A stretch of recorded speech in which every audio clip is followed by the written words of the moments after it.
¿Qué tal, señores? Bienvenidos a Espacio Abierto. Estamos de vuelta después de este parón con motivo de la Semana Santa, que precisamente hoy va a centrar nuestro análisis.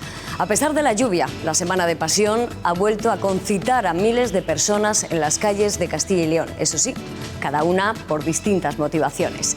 El fervor religioso y la tradición se conjugan con el ocio o la cultura. En definitiva, la Semana Santa sigue siendo uno de los periodos del año que más rédito reporta a muchos sectores económicos de la comunidad. Los datos se los facilitamos a través del informe de nuestra compañera Leticia Sánchez. 84 procesiones suspendidas en Castilla y León, más otras decenas que tuvieron que acortar sus recorridos para protegerse de la lluvia, que no todos los pasos lograron sortear. La Semana Santa desde 2024 ha sido la más afectada por el temporal desde hace un siglo. Según datos de la Agencia Estatal de Meteorología, se ha triplicado el volumen habitual de precipitaciones. Los cofrades, que no podían evitar las lágrimas, tuvieron que procesionar en el interior de los templos. El año que viene, pues, más y mejor. Es un trabajo de mucha gente, los montadores, los de las flores, los que vienen a hacer el trono y demás. El tiempo ha afectado al turismo, sobre todo en las capitales. Ha hecho malo toda la semana y bueno, esto es lo que hay. Contra el tiempo no podemos hacer nada. El viernes creo que no hemos llegado ni al... Estuvimos en el 70%. No se cumple con la previsión, estamos en torno al 75%. Bastantes anulaciones, lo cual nos hace trabajar más o menos como un fin de semana normal. Eso también tiene mucho que ver, o sea, que el tiempo acompañe es el 50%. Menos cancelaciones han sufrido los establecimientos rurales y los restaurantes. Las reservas del restaurante se han mantenido, estamos a tope todos los días, y en cuanto a las habitaciones, pues ha habido alguna baja, pero bueno, también estamos casi a 100%, así que muy contentos. Estamos hasta arriba, está lleno. Porque los turistas han mantenido sus planes, sobre todo aquellos que han viajado desde otros países. Burgos era un destino que teníamos que sí o sí venir, nos los habían recomendado muchísimo. Me está gustando mucho la ciudad, ¿eh? La Semana Santa supone también una inyección económica para muchos sectores. Prácticamente el 80% de facturación. Prácticamente un 50% de lo que se factura al año, sí. También para establecimientos de repostería. Las lluvias han trastocado vacaciones y procesiones, pero han llenado los embalses, lo que sobre todo ha supuesto un alivio para Andalucía. Esos son los datos, pero Castilla y León es la comunidad de España con más celebraciones de Semana Santa declaradas de interés turístico internacional. 133 cofradías, casi 100.000 hermanos, cofrades o papones integran la semana más concurrida del año en nuestra comunidad. Emoción y fervor, pero también ocio, cultura o gastronomía, como hemos visto. Todo ello convierte a la Semana Santa de Castilla y León en un elemento generador de riqueza. Hemos querido saber cómo viven estos días los principales actores de este gran escaparate. Es un reportaje de Fátima Pérez, Samuel Gómez, Luis Sainz y Antonio Pereda.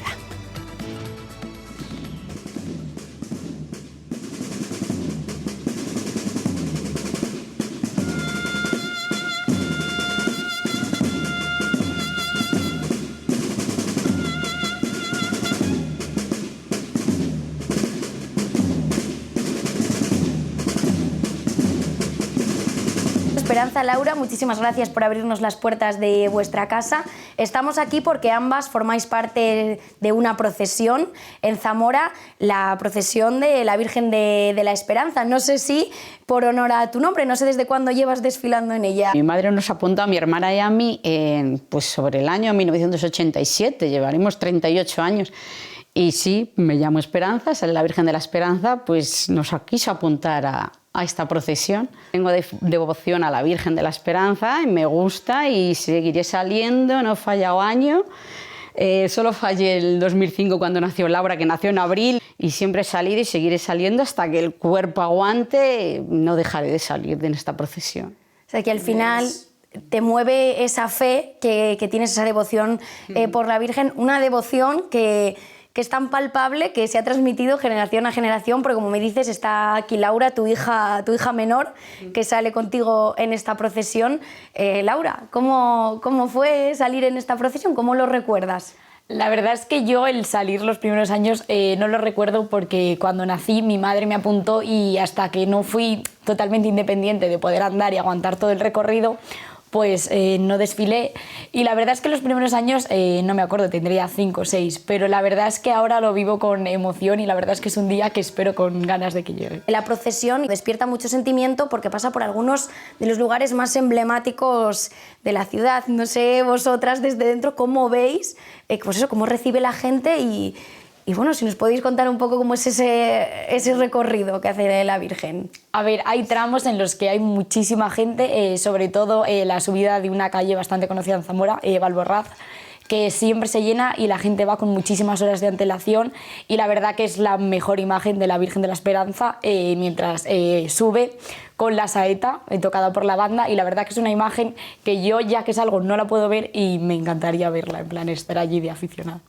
Pero si veis a la gente, ¿no?, que no pierde detalle, ¿no?, que los veréis allí con el móvil incluso. Y horas hacen para estar allí, llevan horas esperando para esperar el paso, que casi es cerca a mediodía muchas veces, eran las 12 de la mañana o por ahí cuando sube. Y llevan horas la gente esperando allí. Tiene devoción la gente por ver ese recorrido que hace. Que es un momento único quizá, ¿no? Por eso hay tanta expectación. Claro, claro. Subiendo Valborraz debe ser lo más bonito. Nosotros como estamos desfilando nunca lo hemos visto, pero dicen que es muy bonito.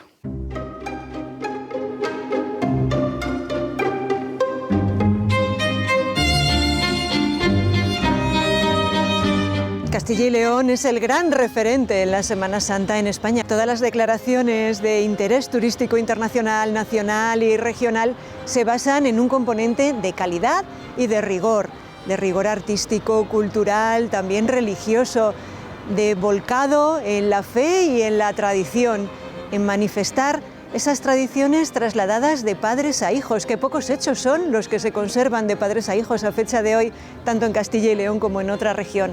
Y así sucede con nuestra Semana Santa, algo que tenemos que seguir poniendo en valor.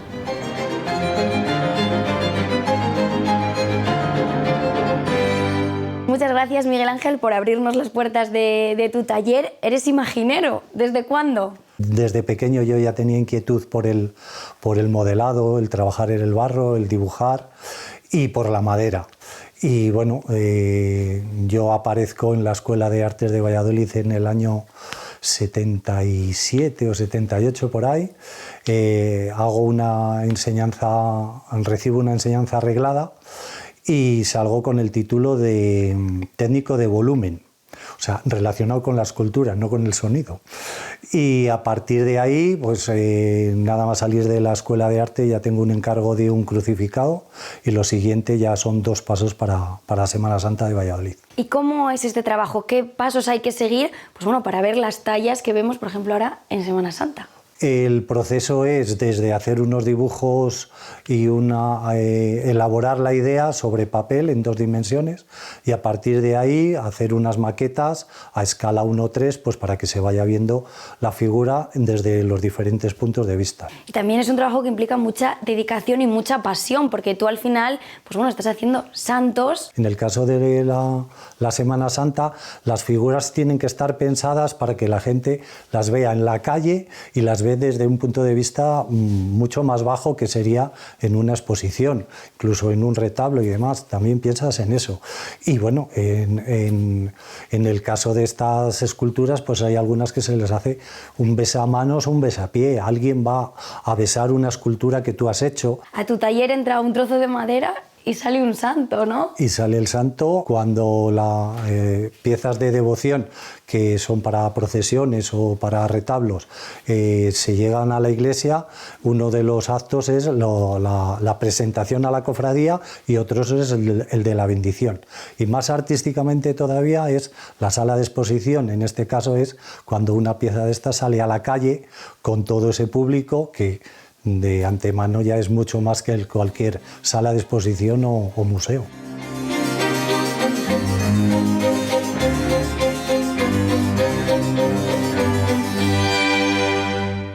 Tenemos la responsabilidad de cuidar diversos ámbitos, uno vinculado a la cultura y al patrimonio cultural, porque nuestra Semana Santa es patrimonio cultural, con esas tallas magníficas que se conservan de una manera prodigiosa. Muchas de ellas las restauramos además en el Centro de Conservación y Restauración de Bienes de Simancas y junto a todo ello hay otros muchos detalles que cuidar que van vinculados con la oferta turística.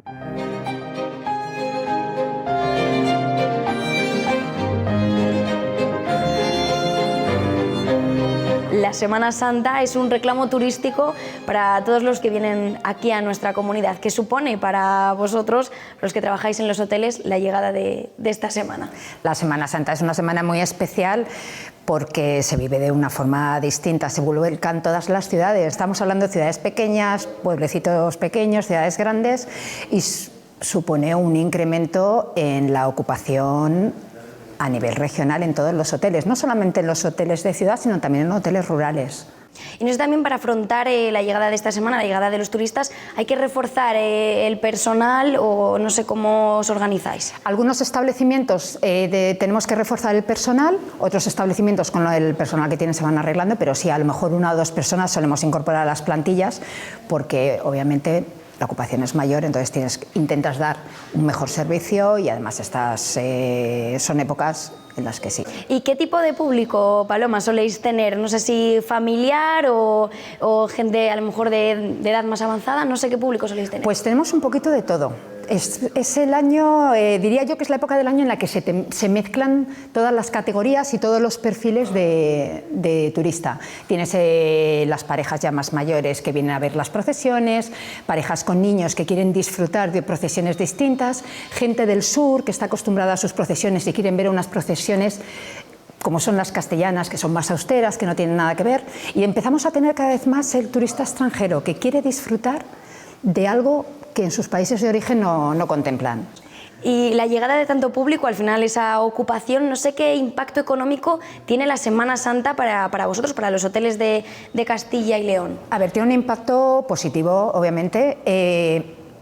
También te diría igual que cualquier otro puente, o sea, no es una Semana Santa porque si se puede ver perfectamente, si se miran los números, la Semana Santa de Castilla y León es una Semana Santa austera. Los precios no son muy elevados si comparamos con otras ciudades u otras provincias, otras comunidades autónomas. Entonces, invitamos a todos los viajeros a que puedan venir a disfrutar de una Semana Santa económica que les permite aprovechar desde el mismo sábado o domingo de Ramos hasta el lunes de Pascua, por unos precios bastante asequibles. Es un impacto para la ciudad, para todas las ciudades, pero no solamente a nivel de hoteles, es un impacto para el resto de los establecimientos de hostelería e incluso las tiendas que se benefician de las compras que hacen los clientes que se alojan.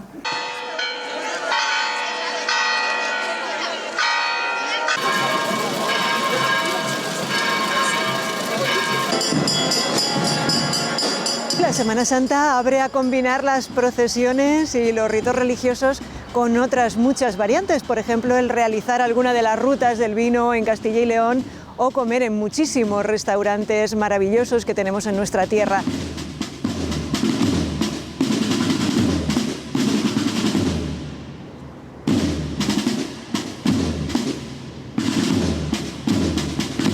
¡Ojo!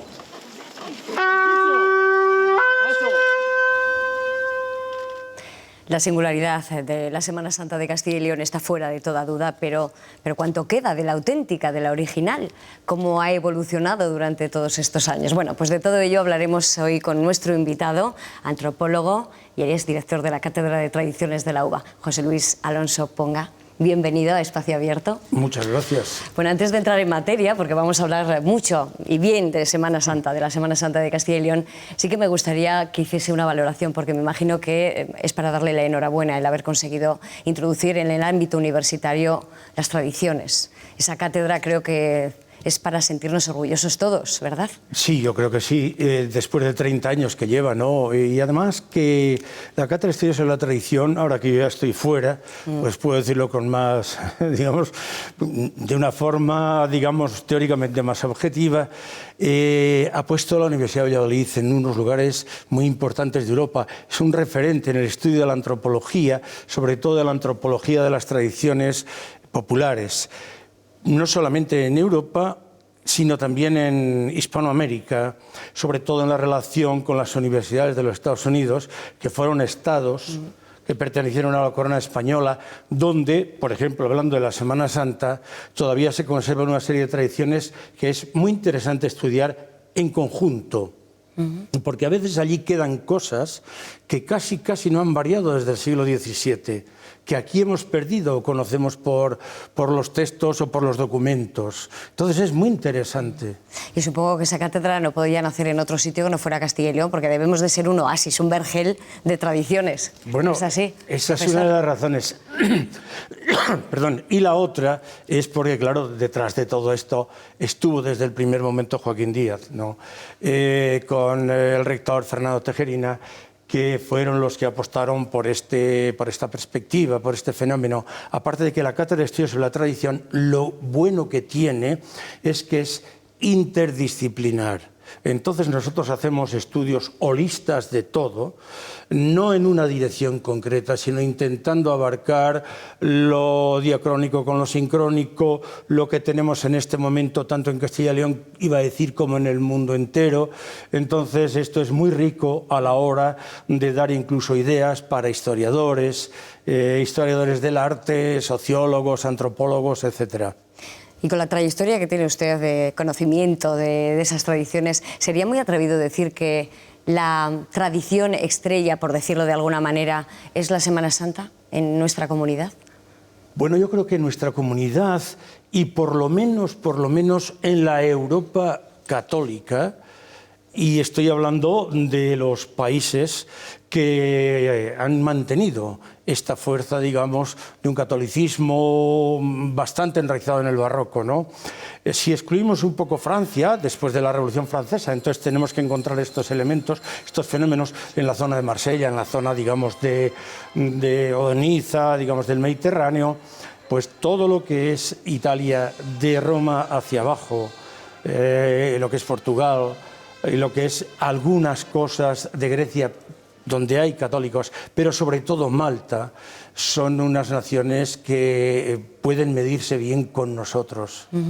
Porque sí que es verdad, se comentaba en el reportaje que hay muchos turistas extranjeros que precisamente vienen a Castilla y León a disfrutar de algo que ni por asomo esperarían en sus países. Pero sin embargo sí que está implantado en muchos de ellos. Está implantado en muchos de ellos. Lo que pasa es que aquí se ha recuperado con fuerza. Primero, en algunos puntos se ha mantenido. Hablemos de Río Seco, en Castilla y León. Hablemos de Zamora, por supuesto Bercianos de Aliste. Pero en otros, muchos, sobre todo después en los primeros años del siglo XX, con todo el tema del nacionalcatolicismo y el intento por parte de la Iglesia de tomar la calle un poco en contra de los de izquierdas, ¿no?, de los sindicatos. Y posteriormente, después del triunfo de Franco, se vuelve a ver otro auge. Pero no ha habido ningún auge tan importante como el que sucede a partir de los años 70 y los antropólogos hemos llegado a la conclusión de que a la muerte de Franco la sociedad tiene tantas ganas de tomar las calles que le estaban prohibidas que entonces empiezan a confluir cantidad de gente en dos elementos, en las fiestas populares y en la Semana Santa. Hecho desde cofradías que ya eran y que se habían venido a menos, muchas de ellas, y otras que se van creando. Si miramos en Castilla y León, la mayoría están fundadas o creadas, no la mayoría, pero una buena cantidad, después de los años 70. Y ese fervor que nació con fuerza de nuevo en los años 70 provocó precisamente que no solamente estuviesen cofradías tradicionales, sino que se creasen unas nuevas. Yo no sé si eso desvirtúa un poco la esencia de nuestra Semana Santa, que siempre se dice que es tan rigurosa, sobria, tradicional. Bueno, yo he escrito en alguna otra ocasión, la Semana Santa nuestra era una Semana Santa como la de todo el mundo. Empezó a hablarse de Semana Santa castellana austera, tomando como modelo la de Valladolid, que no es modelo de nada más que de tener, claro, unas joyas de pasos que no tiene nadie más, ni en Castilla y León ni fuera de aquí, pero que se crea con el nacionalcatolicismo. Es una Semana Santa que ellos dicen, sí, estilo castellano, porque nosotros somos austeros, porque nosotros... No. Es una Semana Santa, como he dicho, nacida en ese momento. Todas las demás Semanas Santas, en todas ellas puedes encontrar los elementos que hoy día se a saber. Procesiones de disciplina hasta decir basta, ¿no? Sacando miles y miles de disciplinantes para competir con el vecino. Alcohol hasta decir ya. Comilonas, lo que quieras. Incluso en la de Valladolid, lo que pasa es que esto se minimiza, ¿no? Yo no creo tanto en que haya individualidades en las Semanas Santas como en que se han hecho discursos de creerse únicos a algo o prácticas o devociones que son universales. Bueno, algo tiene que tener la Semana Santa cuando ciudades como Madrid o incluso en Cataluña han resurgido de nuevo las Semanas Santas. Nunca hemos conocido que en Madrid se procesione, haya una cultura de la Semana Santa, y este año nos han sorprendido precisamente con ese Cristo de Medinaceli, donde se ha procesionado por las calles de Madrid. No era habitual. Algo tiene esa Semana Santa como para que en estos territorios se quiera recuperar. Hay dos temas. Uno es la Semana Santa es el único periodo probablemente del año, sobre todo el año del calendario, ¿no? Además del año litúrgico, que más interpela a la gente. Por varias razones. La primera, porque la Semana Santa hunde sus raíces a través del judaísmo y de la Pascua judía con los elementos cósmicos, que sería el equinoccio de primavera y, en el caso concreto del judaísmo y de nuestra Pascua, como calendario lunar, el plenilunio de primavera. Entonces, estamos hablando de ritos que se hacen para buenas cosechas, concretamente a la fiesta del Cordero, para iba a decir, facilitar de una forma ritual, que las ovejas se multiplicasen, era el momento, empezaban a parir las ovejas. Posteriormente hay un sacrificio del Cordero, que acaba siendo finalmente el Cordero pascual judío, sí, y que nosotros hemos llevado, digamos, a otro modelo de Cordero, que es Jesucristo también como Cordero pascual. Es como una conjunción de culturas entre religión y esoterismo, casi. Bueno, es que el concepto de esoterismo, por lo menos en antropología, hay que matizar mucho estas cosas, ¿no? Pero es que duda cabe. Entonces, estos ritos que hunden, digamos, sus raíces más profundas en el nacimiento del hombre, he dicho, en los ritos cósmicos, sí, posteriormente se tamizan a través de la Pascua judía y después a través de la Pascua cristiana, cuando se decide celebrar la resurrección, que en definitiva, digamos, sería lo que da sentido al cristianismo, dentro de lo que es el primer domingo después de la primera luna llena de primavera, etcétera, etcétera. Pero, sin embargo, desde el primer momento hay una exaltación de lo que es el sacrificio y el dolor, porque lo que cuenta en definitiva la Semana Santa, por eso atrae a tanta gente, es la muerte del justo. O sea, alguien que, porque está en contra del poder establecido, le someten a la mayor damnatio memoria, las mayores, digamos, sacrificios, etcétera, etcétera, incluso el de la crucifixión, que era lo peor que podía haber en el Imperio Romano. Eso es lo que aglutina un poco esas voluntades, eso de ponerse al lado del débil. Eso es una de las bases. O sea, una es que el hombre naturalmente está enraizado con la naturaleza. Segundo, el hombre siempre está dispuesto a protestar contra el poderoso que somete al débil. Y posteriormente, sobre esto, después ya vienen otra serie de valores. ¿Cómo serán? Cada vez que ha habido grandes problemas, incluso en estos momentos también, ¿no? Digamos a nivel de injusticias, de guerras, de hambres, de lo que sea, ha habido gente que ha achacado esto a que el hombre no se comporta bien y Dios le castiga. Y además le añade, si tú haces sacrificios, entonces tu Dios o te puede perdonar o te puede ayudar. Este es el discurso que se hace sobre todo desde la Edad Media, cuando empiezan las grandes, digamos, desfiles, no diré procesiones, de flagelantes, ¿no? En Italia, en Alemania, y que después finalmente llegan acá y que al final también se incluyen dentro de la Semana Santa. Pero es curioso porque la celebración que se hace, digamos, del sufrimiento, del dolor, de la exaltación de la sangre, en la Semana Santa tiene una base evangélica, pero no sé, espero que no se me malentienda, pero es mínima. Los evangelios cuentan muy poco.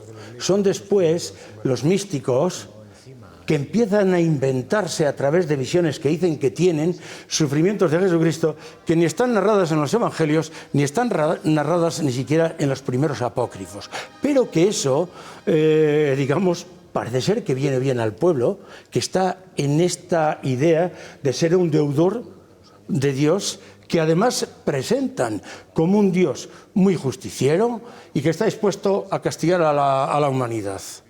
Y esa reflexión que estamos haciendo ahora mismo ha evolucionado en el tiempo, es decir, ¿esa puede mover tantas voluntades en el día de hoy, en 2024? ¿Cómo es posible que miles de personas salgan a la calle en torno a esos pasos que muestran la pasión de Cristo, que al final es religión, es catolicismo, y sin embargo puede haber personas de cualquier condición, religión, cultura? ¿Cómo es posible que pase esto? Bueno, la religiosidad popular y la religión es la relación que tiene el hombre con la divinidad a través de una serie de elementos materiales, elementos que se ven. Cuando se crean los buenos y grandes pasos, sobre todo a partir del siglo XV, XVI, ya XVII, están exaltando para acercar al pueblo, digamos, los sufrimientos de la pasión. Bien, a partir de aquí hay una cosa que es esta. Las cofradías se empiezan a multiplicar para celebrar la exaltación de esos sufrimientos. Cuando llegamos a la Semana Santa, sobre todo las cofradías de penitencia, las cofradías semanasanteras, hay que tener en cuenta otra cosa. La gente participa en la Semana Santa, participa desde pequeño, entonces hay una empatía natural con el grupo, con la gente que está celebrando ya eso. En la medida que uno se va haciendo mayor, aunque no crea, incluso aunque haya llegado a la conclusión de que es ateo, sin embargo, está lo que yo he llamado siempre la memoria de los antepasados, que eso atrae mucho a mucha gente.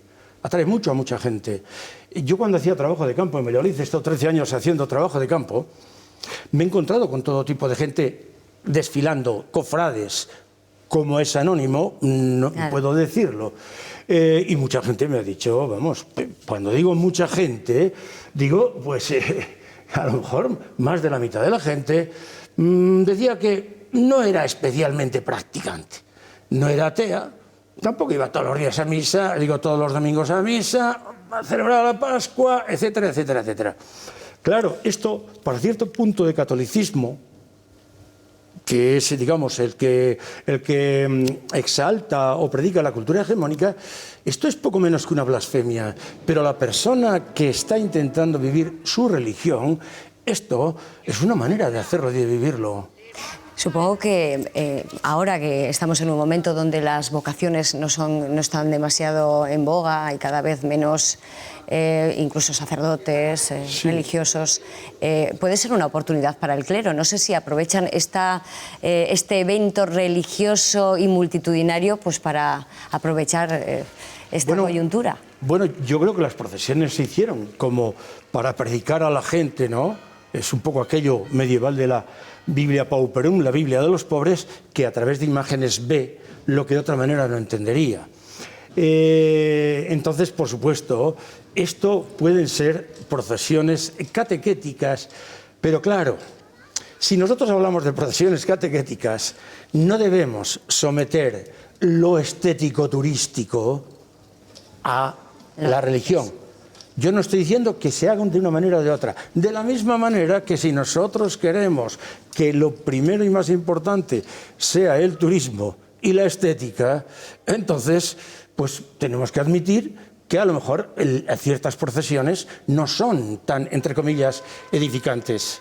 Pero eso, doctores tienen Santa Madre Iglesia. Claro, porque esa es un poco la cuestión de qué pone en el ranking de mejores Semanas Santas. Si lo que es el fervor, o lo multitudinario, o la adhesión de tantísima gente a esas procesiones, o la propia escultura, el arte, la cultura, es decir, esas imágenes de esos grandes imagineros como por ejemplo Gregorio Fernández, Víctor de los Ríos, Juan de Juni, en fin, ¿qué da el caché a una Semana Santa? Bueno, para mí de entrada quería decir dos cosas. Primero, la Semana Santa es multifacial, es polisémica, o sea, cuenta tantos mensajes que entonces para mí es irreductible a uno solo.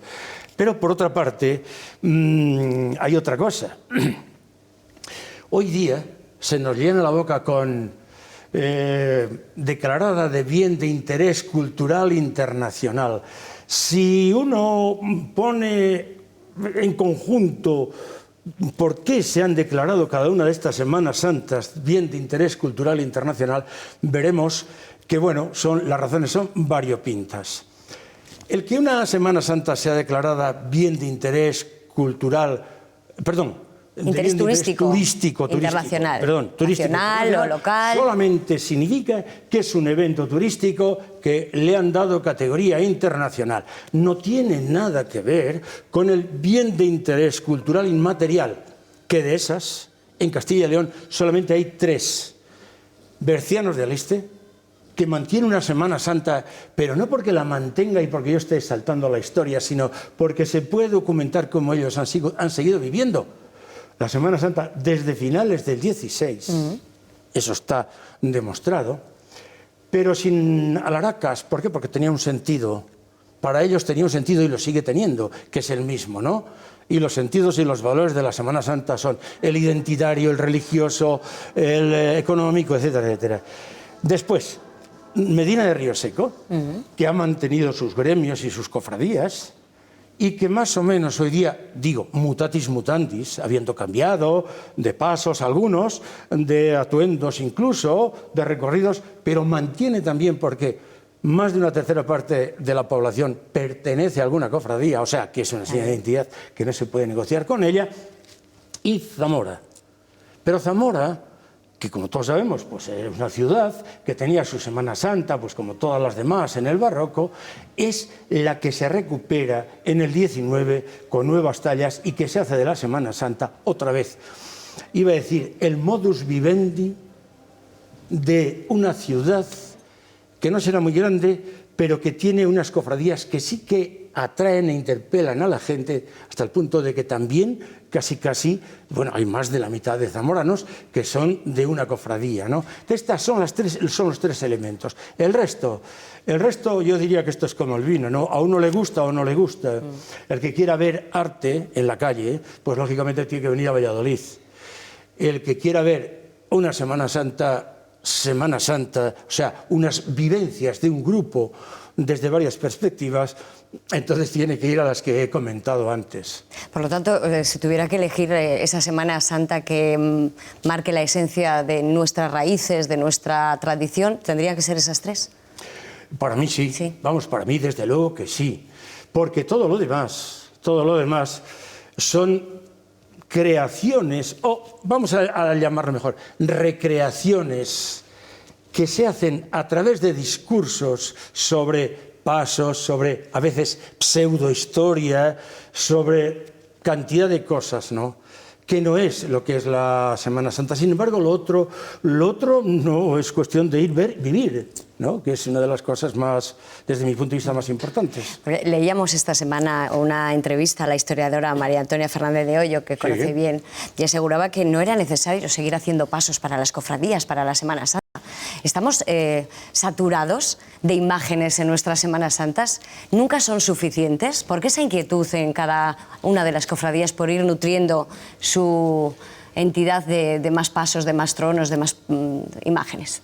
Bueno, yo leí la entrevista de mi amiga María Antonia Fernández del Hoyo, y bien, ella hablaba como historiadora del arte, con las categorías de la historiadora del arte, que ya ves que incluso llamaba la atención sobre algo que es, aquí se habla de la Semana Santa de Juan de Juni y de Gregorio Fernández. De Juan de Juni solamente hay un paso, de Gregorio Fernández o sus discípulos hay muchos más. Pero hay una cosa que yo diría, al estilo terracampino, ¿no? Que es mi tierra. Por mucho trigo nunca fue mal año. pero las cofradías del 17 y del 18 intentaban recrear cada una de ellas las escenas de la Pasión con muchos pasos. Ya.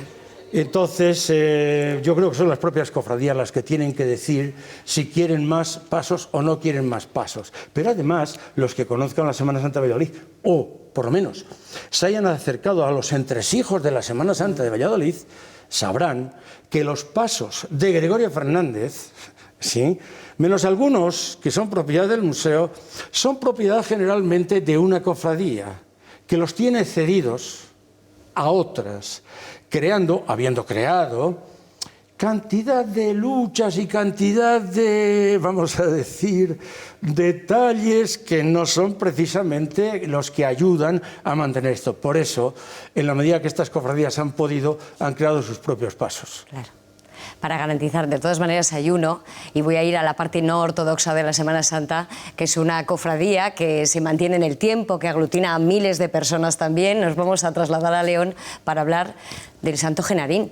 ¿Cómo es posible que esa procesión profana pueda haber mantenido su estética y su éxito durante tantos años? ¿Eso para la Semana Santa de Castilla y León es contraproducente? ¿Es beneficioso? ¿Cómo lo interpretaría? Bueno, vamos a ver si soy capaz de explicarme. Porque sobre todo, desde el punto de vista antropológico, nos podría contar lo que es para los que no lo sepan, lo que es la procesión de Genarín. Desde el punto de vista antropológico, pero que hay veces que rechina mucho y, bueno, en León esto, depende con quién hables, te dirán que si eres o no eres. Hay dos preguntas que me han hecho siempre como antropólogo. La primera, ¿cómo es posible que en León, una ciudad, bueno, más bien pacata, tradicional, etcétera, etcétera, tenga esto que no es ni más ni menos que una pura exaltación del alcohol a través de un ritual de procesión de Semana Santa? Bien, a esto les decía una cosa. Lo que llamáis exaltación del alcohol era algo que estaba en todas las cofradías, como he dicho antes. Tú vas a cualquier cofradía y te pone tanto se gastó en vino para lavar a los disciplinantes, que se lavan con vino, como sabemos, y tanto que se dio a los procesionantes después de la procesión para reponer fuerzas. Entonces esta era ese tipo de vino con azúcar, con frutas maceradas, o sea, lo que hoy día nosotros en León llamamos limonada. Sí, pero resulta que el fenómeno este del alcohol, no hace falta ir muy lejos de León. En Masilla de las Mulas había una cofradía que se llamaba Santa Eugenia la Borrachona. Y se llamaba Santa Eugenia la Borrachona, se celebraba la fiesta el día 31 de enero, y tenía una cosa muy curiosa. Primero, la tal Eugenia era una santa de estas apócrifa que tampoco se sabía si había sido Eugenia o Eugenio, porque resulta que siendo Eugenia estuvo de abad en un monasterio de monjes. Bien, bueno, cosas de estas. Pero que después estos eran famosos porque dentro de los ritos iniciáticos que tenían para admitir a una persona, le hacían beber un cuartillo de aguardiente, ¿sí? Cuartillo de aguardiente, digamos, ¿no?, para entrar. Eso, pues imagínate tú cómo se pone esto. Bien. El filtro era que te sentase bien o te sentase mal. El filtro era que tú eras capaz de entrar ahí. No, pero aparte de esto, digo, cuando... como sabemos, el entierro de Genarín es aquella farsa que hacen los famosos evangelistas, ¿no? Entre ellos, yo todavía conocía a Paco Pérez Herrero, ¿no?, y hablé con él, y bueno, y me contaba muchas cosas y tal.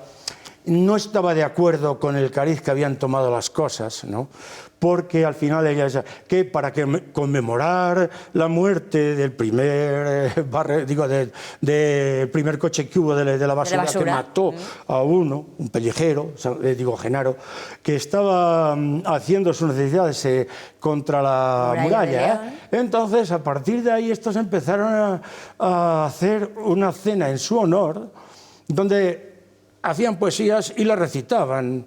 Eran pocos al principio, bueno, no eran muchos, alguno más que se iban juntando y tal. Entonces empezaban haciendo lo que era el remedio de la pasión.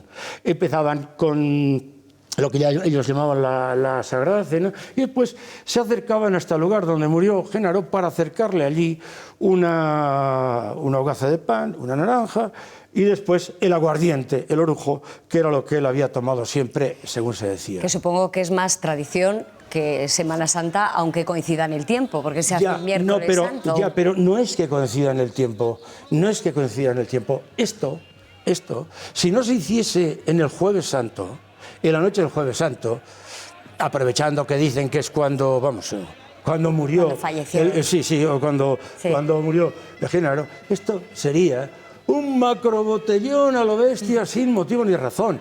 Lo que da sentido a todo esto son ritos creados, digamos, un poco en plan para ritual, para sacerdotal, para evangélico, digamos, con el resto de las procesiones. Por eso cuando les dicen desde bueno, ya sabemos todos, digamos, quiénes son estos señores, ¿no? Pero por eso cuando dicen que sí, que hagáis esto, pero otro día, hombre, no hacerlo en Semana Santa. Ellos dicen, no, vosotros no celebráis así al vuestro, pues nosotros celebramos al nuestro, ¿no? Entonces esto es muy importante. ¿Beneficia o perjudica? Y nos vamos a publicidad. ¿Beneficia o perjudica? Vamos a ver. Por supuesto, al turismo de la Semana Santa le beneficia muchísimo. Al discurso oficial, pues yo creo que no hay mayor desprecio que no hacer aprecio, ¿no? Nos vamos a publicidad. En unos instantes volvemos y seguimos hablando de la faceta antropológica de nuestra Semana Santa. Volvemos enseguida.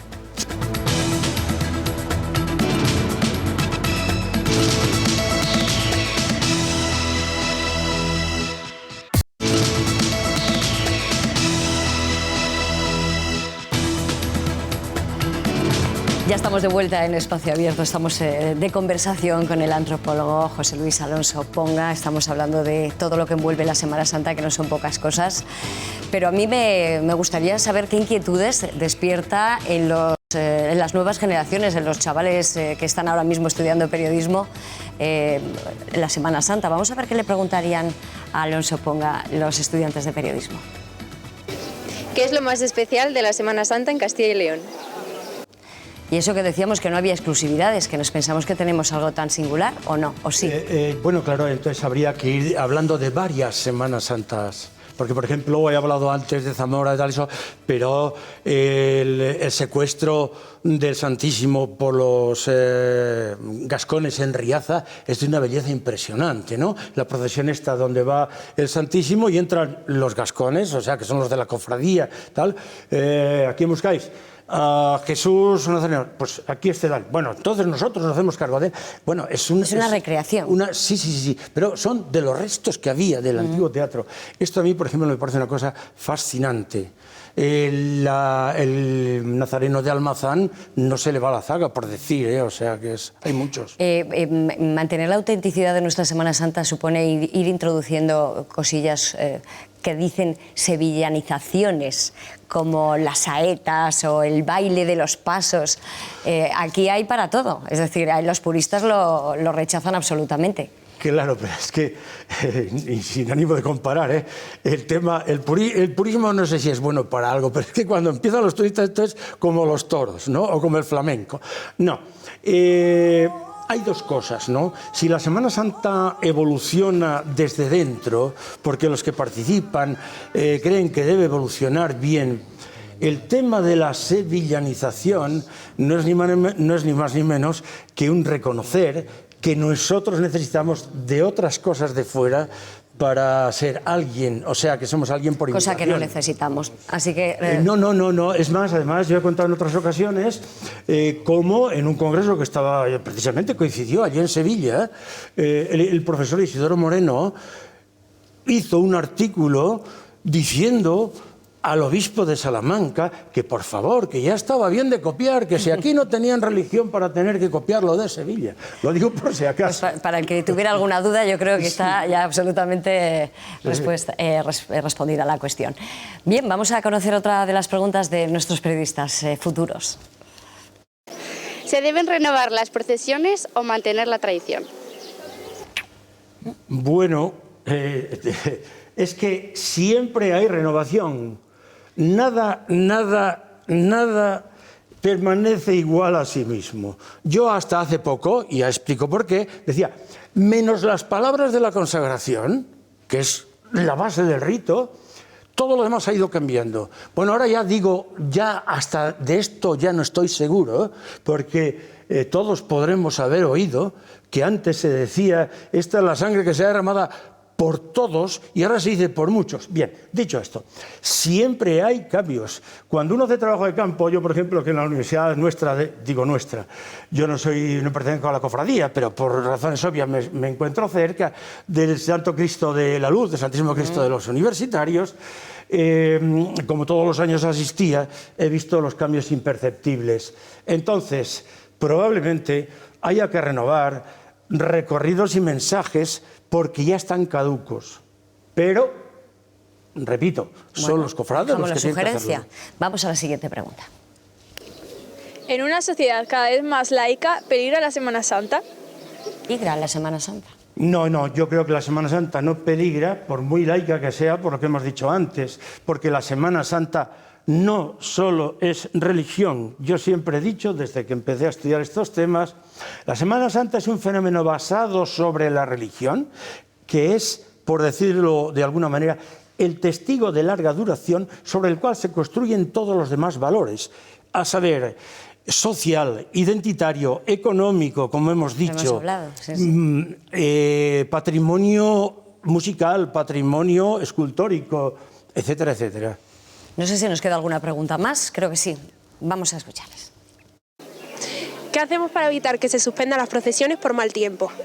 Esta es buena porque es la que ha marcado nuestra Semana Santa 2024. ¿Habría alguna alternativa a suspender una procesión porque llueva? Yo ya hace mucho tiempo escribí, no sé, no ha sido del agrado de todos, en un artículo una cosa que titulaba del culto a la imagen del culto. O sea, hay imágenes que no están hechas para darse culto. Sí, también. Pero lo fundamental es que el culto, aquel que tiene poder desde el punto de vista académico para decir que la imagen no puede mojarse, no puede no sé qué, no puede no sé qué, no puede no sé qué, entonces es el que manda. Por eso, cuando a una imagen se le sustrae del oficio para el que fue tallado, yo creo que se le está profanando. Ya sé que esto suena muy duro. Entonces, bueno, hay dos maneras de que esto suceda. Si llueve a cántaro, si llueve a chaparrón, entonces, y durante mucho tiempo, pues no, la verdad es que no se debe salir, pero tampoco sale uno de casa para nada, ¿no? Ahora, las otras, las 4 gotas, lo otro, claro, ya sé, me estoy cargando a muchas maneras de pensar. Hombre, tampoco es para tanto, ¿eh? Digo, tampoco es para tanto. Bueno, claro, depende de cuáles, es lo que decía. Ya. Pero cuando estamos en un momento dado en que el deporte lo de menos es competir, lo demás es el dinero y marcar tal. Cuando la religión, bueno, los que son verdaderamente practicantes no, pero el resto lo que importa es el aparentar lo que está. Cuando ahora resulta que, ¿cómo vamos a poner en la calle una pieza de incalculable valor y se moja? Porque entonces cambia, no sé qué, y yo, bueno, pues vale, bien, no lo sé. ¿Me explico, no? No hay alternativa. ¿O sí hay alternativa, o no salen? Yo creo que sí hay alternativa. Si en un momento dado a alguien, por ejemplo, estoy hablando de Castilla y León, se decide a montar niveles para cubrir la imagen inmediatamente sin más, no solamente los plásticos, algo todavía mucho más. Más sofisticado. Sí. De hecho, creo que hay estudios sobre estos temas, ¿no? Aparte, que eso ya es otra cosa, hacer copias de resina. Otra cosa es que el que ha basado su poder, digamos, de Semana Santa en autenticidades imaginísticas o imagineras, claro, la gente va a venir a ver copias, eso es otra cosa. Hay que valorar también lo que se pierde y lo que se gana con esa posible alternativa. Ahí la dejamos. Sí, pero vuelvo otra vez a repetir lo del padre Estete. Doctores tiene la Santa Madre Iglesia y cofrades hay en la cofradía. Tantas como opiniones. José Luis Alonso Ponga, profesor, ha sido como siempre una lección magistral escucharle. Ha dejado unos cuantos titulares aquí en este programa, así que espero que sirva también para la reflexión. Muchísimas gracias por este ratito con nosotros. Gracias. Gracias a vosotros por la invitación. Y a ustedes, como siempre, emplazarles. En cuestión de 7 días volvemos con una nueva entrega de Espacio Abierto. Les espero. Disfruten de la semana. Adiós.